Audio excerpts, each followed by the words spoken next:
Okay, what if I told you that pretty much everything you've been taught about money is wrong? Seriously. That classic advice, get a good job and save your money. What if that's actually a trap?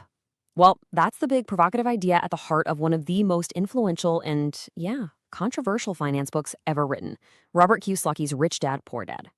So, in this explainer, we're going to dive deep into the core philosophy that literally changed how millions of people think about wealth. It's a journey that really highlights the huge differences between the rich and the middle class. And believe it or not, it all started when a 9-year-old boy who felt like an outsider for being the poor kid decided to ask one of his dads a very, very simple question. I mean, this is the script most of us are handed, right? It's the formula we're all told will lead to success and security. But here's the kicker. Kiyosaki's central argument is that this advice, which was once like a golden ticket to the middle class, has now become a really dangerous trap. So why is this old path so risky all of a sudden? Well, it's pretty simple, really. The world of money has completely changed, but the rules we're taught haven't caught up at all. You see, Kiyosaki points out this massive and frankly dangerous gap in our education. Our schools, they're brilliant at teaching us to be professionals, doctors, lawyers, engineers. They teach us how to work for money. But here's the problem. They teach us absolutely nothing about how money itself works. And even more importantly, they don't teach us how to make money work for us. And to really bring this whole contrast to life, Kiyosaki introduces us to two of the most memorable figures you'll ever find in personal finance, his poor dad and his rich dad. And trust me, understanding the difference between these two guys is the key to unlocking the entire book. Okay, so his poor dad was his actual father, a super smart, brilliant academic, the head of education for the state of Hawaii. I mean, by any traditional standard, this guy was a huge success. But then you have his rich dad. This was his best friend's father, an entrepreneur who dropped out of school in the 8th grade. But he had this powerful financial intelligence that his highly educated poor dad just didn't have.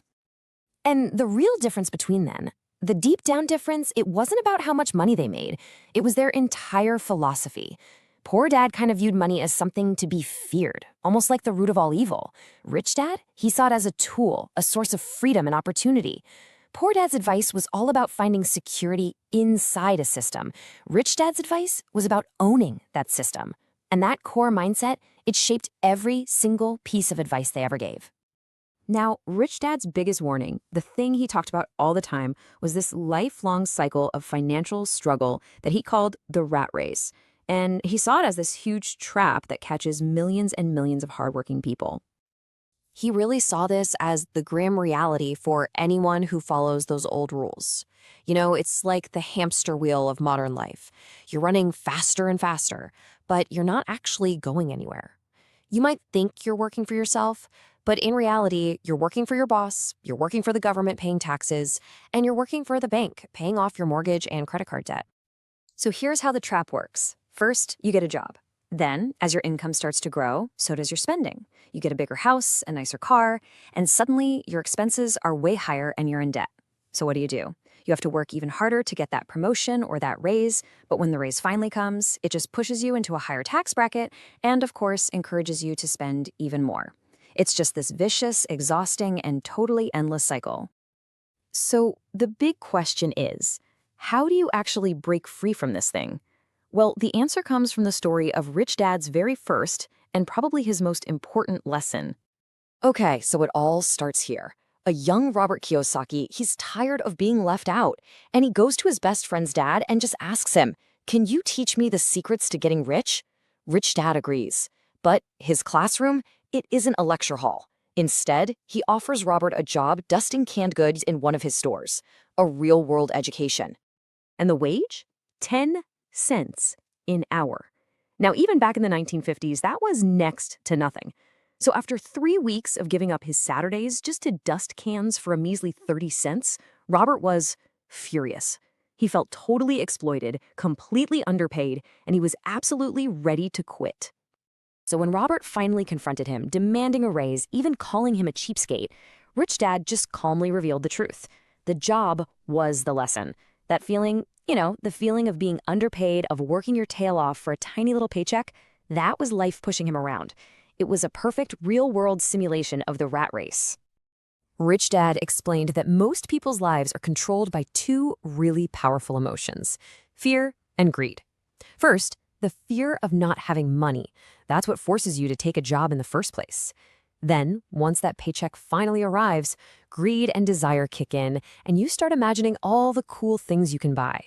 That exact pattern is what locks people into a lifetime of working for money. And this, right here, is lesson number one. This is the fundamental shift in your thinking that changes the entire game. The goal isn't to just chase a bigger and bigger paycheck. No, the real goal is to build or buy assets, things that generate money for you, whether you're actively working or not. So you see, escaping the rat race, it isn't really about your job or your salary. It's about completely rewiring the way you think about problems and opportunities. And all of that starts with understanding that your mind is your single greatest financial tool. You know, Rich Dad argued that giving someone more money without first teaching them any financial intelligence is like pouring water into a leaky bucket. It doesn't solve the problem, it just magnifies it. The real issue isn't the size of your paycheck, it's what you know, or more importantly, what you don't know about how money really works.